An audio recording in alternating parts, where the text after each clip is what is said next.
High students welcome to my YouTube channel M Das maths tuition.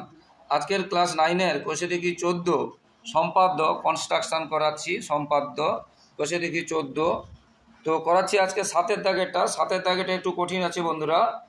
কি বলেছে 7 দাগেরটাতে? একটি চতুর্ভুজ এবিসিডি আঁকি যার এবি বাহুর উপর এডি ও বিসি লম্ব এবং এবি সমান 5 সেমি, এডি সমান 7 সেমি ও বিসি সমান 4 সেমি। এই চতুর্ভুজের সমান ক্ষেত্রফল বিশিষ্ট একটি ত্রিভুজ অঙ্কন করতে হবে যার একটি কোণ 30 ডিগ্রি। এই অংশটাই নতুন আছে, যার একটি কোণ 30 ডিগ্রি। আমরা এর আগে চতুর্ভুজের সমান ক্ষেত্রফল বিশিষ্ট যে ত্রিভুজটা এঁকেছি তাদের কোনো কোণ দেওয়া ছিল না, কিন্তু এখানে কোণ আঁকতে বলেছে 30 ডিগ্রি।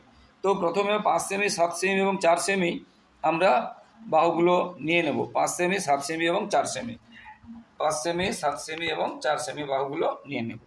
তো দেখো বন্ধুরা, তাহলে আমরা প্রথমে কি করব, এটা কিন্তু দেখবে কোন দিকে সেন্টিমিটার আর কোন দিকে ইঞ্চি আছে, একটু খেয়াল করে করবে। তাহলে প্রথমে আমরা 5 সেমি, তারপরে বলছে 5 সেমি বলছে এ বি, নাম কিন্তু দিয়ে দিবে সঙ্গে সঙ্গে এ বি এবং লিখতে হবে 5 সেমি।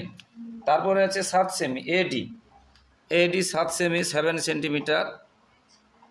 তোমরা পেন্সিল দিয়ে করবে, আমি পেন দিয়ে করছি। তাহলে এ ডি এটা আছে 7 সেন্টিমিটার, এরকম করতে হবে। তারপরেরটা আছে বিসি 4 সেমি, বিসি 4 সেমি বলছে, বিসি 4 সেমি, এটা হয়ে গেল বিসি এবং এটা 4 সেমি। এটা আর একটা বলেছে 30 ডিগ্রি কোণ, সেটা আমরা 30 ডিগ্রি যেহেতু কোণ বলেছে আমরা এটা চাঁদা দিয়ে করে নেব। 30 ডিগ্রি কোণ আঁকার সময় এই রেখাটার সঙ্গে চাঁদার যে লাইনটা আছে মেলাবে, আর শেষ প্রান্তটার সঙ্গে এই দিকে যে 90 ডিগ্রি থেকে যে সোজা অংশটা আসছে মিলাবে। দেখে নাও কোথায় মিলিয়েছি। এই এটা 30 ডিগ্রি, সবসময় 0 ডিগ্রি থেকে গুনবে। 0, 10, 20, 30। দেখো এখানে কিন্তু ভুল হয়ে যায়, ওই যে 0 থেকে গুনতে হবে। 0, 10, 20, 30, তাহলে এটা হয়ে গেল 30 ডিগ্রি। এটা বসিয়ে এবার এটা এখানে যোগ, এটা হয়ে গেল 30 ডিগ্রি। কত ডিগ্রি হয়ে গেল? 30 ডিগ্রি।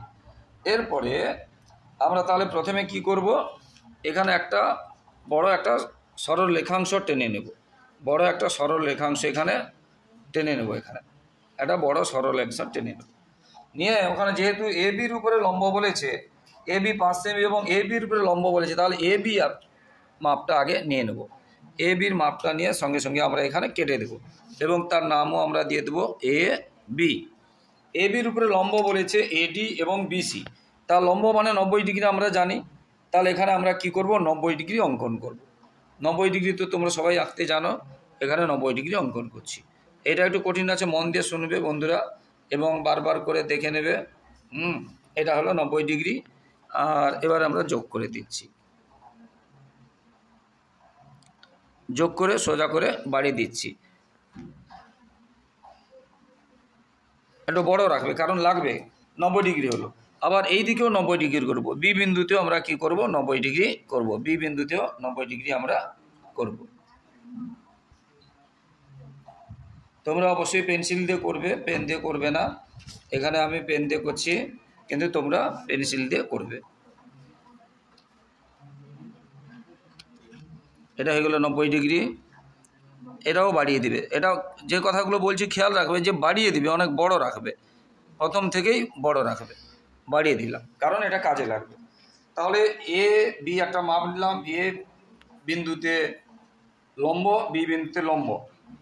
এবং এবারে এডি যে 7 সেন্টিমিটার বলেছিল, এই এডি 7 সেন্টিমিটার মাপ নিয়ে এতে বসিয়ে কেটে দিলাম। এডি 7 সেন্টিমিটার মাপ নিয়ে এতে বসিয়ে কেটে দিলাম এবং এখানে লিখলাম ডি, হয়ে গেল। এবারে বিসি 4 সেমির মাপ নিয়ে বিতে বসিয়ে কেটে দিলাম, বিতে বসিয়ে কেটে দিলাম, এটা হয়ে গেল সি। তাহলে এই চতুর্ভুজটা যেটা আঁকতে বললো, এবার এটা যোগ করে দিলাম, যোগ করে দিলে চতুর্ভুজটা হয়ে গেল। যে চতুর্ভুজটা আঁকতে বলছে এটা হয়ে গেল। তাহলে এ বি সি ডি চতুর্ভুজ হয়ে গেল। এবারে আমাদের কি করতে হবে, এবারে আমাদের কি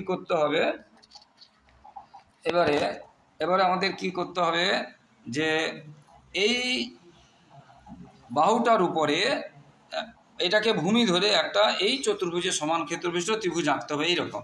তাহলে আমরা কি করব না, প্রথমে এই কর্ণটা যোগ করব। আমরা আগেরগুলোতে কি করেছিলাম, এই দিকে করেছিলাম, এই কর্ণটা যোগ করে এই দিকে করেছিলাম, কিন্তু এটা তফাৎ, এটা হচ্ছে এই কর্ণটা যোগ করে এই দিকে করব, এটাই হচ্ছে তফাৎ। এটা খেয়াল রাখবে শুধু, এই কর্ণটা যোগ করলাম, এই কর্ণ যোগ করে কর্ণের সমান্তরাল এখানে টানব। সেই নিয়মটা একই, শুধু এই বাহুতে না হয়ে অন্য বাহুতে হবে। তাহলে প্রথমে কর্ণের মাপ নিলাম, কর্ণের মাপ নিয়ে এখানে বসিয়ে টানলাম। ভালো করে দেখো, এই কর্ণের মাপ নিয়ে এখানে বসালাম, আর উপরের মাপ নিয়ে আমরা নিচে বসাবো। এই মাপটা নিয়ে আমরা কোথায় বসাবো, নিচে বসাবো। এটা টেনে দিলাম।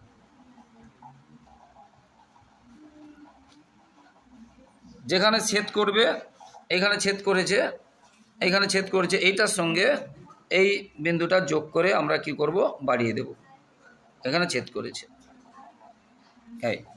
এবারে এই বাহুটা কোথায় ছেদ করেছে, দেখো এইখানে ছেদ করেছে, এইখানে আবার কাটা বসিয়ে এইখানে যোগ করে দিলাম। এইটা হয়ে গেল। মনে করো এখানে নাম দিলাম ধরো কিউ, এখানে কি নাম দিলাম, কিউ। এইটা হলো কিউ। তাহলে এ বি সি ডি চতুর্ভুজের সমান ক্ষেত্রফল বিশিষ্ট একটা ত্রিভুজ হলো এ বি কিউ, কিন্তু এটা ডিগ্রি যে 30 ডিগ্রি কোণ বলেছে এটা হলো না।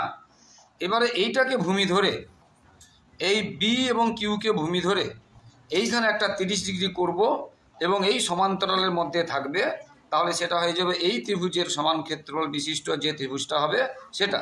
এবার আমরা জানি, এখানে দেখো এটা তোমাদের একটা উপপাদ্য আছে, এই একই সমান্তরালের মধ্যে, সমান্তরাল এটা যদি আমি হাতে আঁকছি, এই সমান্তরালের মধ্যে মনে করো এখান থেকে একটা ভূমি, এটা এ বি একটা ত্রিভুজ, এটা ধরো কিউ করেছি। এই ত্রিভুজের মধ্যে ভূমি একই থাকলে, আবার আমি এইরকম একটাও যদি ত্রিভুজ আঁকি, ধরো এটা আর, তাহলে এই ভূমিটা তো একই, এ বি কিউ এর যা ভূমি আছে এবং এ বি আর এরও ভূমি আছে এবং একই সমান্তরালের মধ্যে আছে, তখন ত্রিভুজ দুটো ক্ষেত্রফল কি হবে, সমান হবে। তাই আমরা এ বি, এই যে বি কিউকে ভূমি ধরে একটা ত্রিভুজ হয়েছে এ বি কিউ ত্রিভুজ, আবার এই বি কিউকে ভূমি ধরে আর একটা আমরা ত্রিভুজ করব, যে কোনো একটা নাম, আলাদা নাম দেব, সেই ত্রিভুজের ভূমিও হবে বি কিউ। এখানে একটা 30 ডিগ্রি কোণ আঁকবো, তাহলে ওই ত্রিভুজের ক্ষেত্রফল আর যে নতুন ত্রিভুজটা আঁকবো তার ক্ষেত্রফল কি হবে, সমান হবে। তাহলে আমাদের 30 ডিগ্রি কোণ আঁকতে হবে। তো এখানে আমরা কি করব, মাপ নিয়ে আমরা একটু মাপ নিয়ে নিচ্ছি, 30 ডিগ্রি কোণ আঁকবো। 30 ডিগ্রি আগে আমি এঁকে নিয়েছিলাম, তাহলে এখানে 30 ডিগ্রি কোণ আঁকবো, এখানে 30 ডিগ্রি কোণ আঁকবো। এবার এই দুটো বাহুর মধ্যে দূরত্ব নিয়ে নিই, যেমন কোণের সমান করে যেমন কোণ আঁকতে হয় তোমরা তো জানো, কোণের সমান করে কোণ আঁকা নিয়ে নিলাম। এবারে এইখানে, আচ্ছা এটা এই চাপের সঙ্গে মিশে গেছে, আচ্ছা হোক, এই যে চাপটা যে এখানে লেগেছে, এটা কেটে দিলাম। কেটে এটা আমরা এবারে যোগ করে দেব, কেটে আমরা এটাকে কি করে দেব, যোগ করে দেবো। এটা 30 ডিগ্রি হয়ে গেল। এবং এটা যেখানে লাগবে এইখানে একটা নাম দেবো, পি কিউ, এটা ধরে এটা নাম দিলাম আর, আর এই আর এর সঙ্গে এইটা যোগ করে দেবো, কিউ আর যোগ করে দেবো, কিউ এবং আর আমরা যোগ করে দেব। তাহলে আবার বলছি, বি কিউ এ বা এ বি কিউ যে ত্রিভুজটা হলো তার ভূমি বি কিউ, আবার এই যে ত্রিভুজটা হলো এই বি কিউ ভূমি ধরে আর একটা ত্রিভুজ হলো আর বি কিউ এরও ভূমিও বি কিউ, এবং এরা একই সমান্তরালের মধ্যে আছে বি কিউ এবং বিডি, বা যেদিকে যদি বাড়িয়ে দিই এম একটা যাই হোক যদি করে দিলাম এন, তাহলে এটা সমান্তরালের মধ্যে আছে, তাই তাদের ক্ষেত্রফল সমান হবে।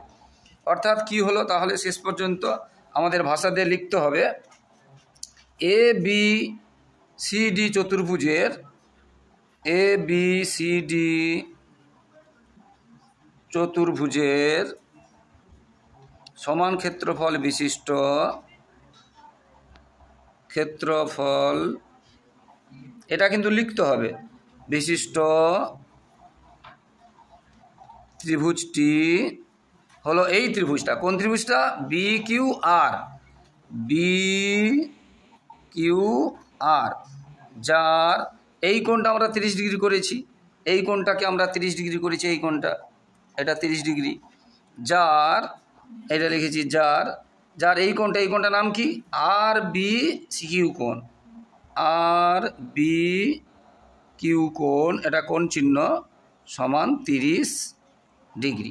তাহলে এটা কিন্তু লিখতে হবে, এটা কিন্তু লিখতে হবে। তো বন্ধুরা এটা একটু কঠিন আছে, ভালো করে শিখবে। আবার বলছি, রিভিশন করে দিচ্ছি, প্রথমে এটা যে কোনো সরলরেখাংশ থেকে এ বির মাপ নিয়ে কেটে নিলাম। তারপরে আমরা কি করব, এ বিন্দুতে 90 ডিগ্রি করব এবং বি বিন্দুতে 90 ডিগ্রি করব এবং 90 ডিগ্রিগুলো বড় বড় করে বাড়িয়ে দেব। তারপরে এই যে সরলরেখাংশ ধরো এ এম ধরেছিলাম আর একটা বি এন ধরেছিলাম, এ এম থেকে যে মাপটা বলেছে এডির মাপ সমান 7 সেমি কেটে নিলাম এবং বিসির মাপ 4 সেমি কেটে নিলাম, এবারে যোগ করে দিলাম। এবারে আমরা কি করব, এই কর্ণটা করব, এই ধারের কর্ণটা, এই দিকের কর্ণটা না করে এই কর্ণটা করব, এই কর্ণটা করব। এই কর্ণটা সমান্তরাল করে এবারে একটা টানবো, এই যে ত্রিভুজের চতুর্ভুজের যে শীর্ষবিন্দু ডি, এই ডি দিয়ে এই যে কর্ণ এসির সমান্তরাল করে টানবো, এসির সমান্তরাল করে টানবো। এই কর্ণ এবং সমান্তরাল যে সরলরেখা এবং এর ভূমিটা যেখানে ছেদ করছে, মনে করি কিউ বিন্দুতে ছেদ করেছে, এটা কিউ বিন্দুতে ছেদ করেছে, তাহলে এবারে কিউর সঙ্গে যোগ করে দেব। তাহলে এ বি কিউ হবে এই চতুর্ভুজটা যে ছিল এ বি সি ডি চতুর্ভুজের সমান ক্ষেত্রফলের ত্রিভুজ। আবার এই বি কিউকে ভূমি ধরে এইখানে বি বিন্দুতে এটা 30 ডিগ্রি টানবো, যেহেতু 30 ডিগ্রি বলেছে, যত ডিগ্রি বলবে তত ডিগ্রি টানবো। এটা টেনে দিলাম, এখানে হয়ে গেল, মনে করি এ এমকে আর বিন্দুতে ছেদ করেছে, এ এমকে আর বিন্দুতে ছেদ করেছে। এবার আর কিউ যোগ করে দেবো, তাহলে এটাই হয়ে যাবে ত্রিভুজ আর বি কিউ। আর বি কিউ হয়ে গেল ত্রিভুজ যার ক্ষেত্রফল ওই এবিসি ত্রিভুজের, মানে এবিসিডি ত্রিভুজের ক্ষেত্রফলের সমান। আশা করি বন্ধুরা বুঝতে পেরেছো। তো বন্ধুরা, যারা আমার ইউটিউব চ্যানেলটি দেখছো সকলকে আন্তরিক শুভেচ্ছা, অভিনন্দন, ধন্যবাদ। আর যারা আমার চ্যানেলে নতুন, মাই ডিয়ার স্টুডেন্ট, প্রিয় ছাত্রছাত্রী, আমার চ্যানেলটি যারা নতুন দেখছো তোমরা কিন্তু প্লিজ বন্ধুরা সাবস্ক্রাইব করে লাইক কমেন্ট ও শেয়ার করে একটু পাশে থাকো। প্লিজ বন্ধুরা একটু হেল্প করো, একটু সাপোর্ট করো বন্ধুরা। তোমাদের কাছ থেকে শুধু এটাই চাইছি, তোমাদের জন্য লাগাতার ভিডিও দিচ্ছি যা তোমাদের নিশ্চয়ই উপকারে আসবে এবং তোমাদের প্রত্যেকটা পরীক্ষার আগে পরীক্ষার নমুনা, প্রশ্নের উত্তর এবং সাজেশান দেবো, তাই তোমরা অবশ্যই ফলো করবে বন্ধুরা। এবং 5 থেকে 10 পর্যন্ত গণিত ও অন্যান্য সমস্ত কিছু আমার ইউটিউব চ্যানেলে পেয়ে যাবে, তাই ভাই এবং দাদা বন্ধুদেরকেও শেয়ার করবে, একটু হেল্প করো বন্ধুরা। তোমাদের কাছ থেকে শুধু এটাই চাইছি, সবাই খুব ভালো থাকো, সবার ভবিষ্যৎ ভালো হোক। জয় হিন্দ, বন্দে মাতরম।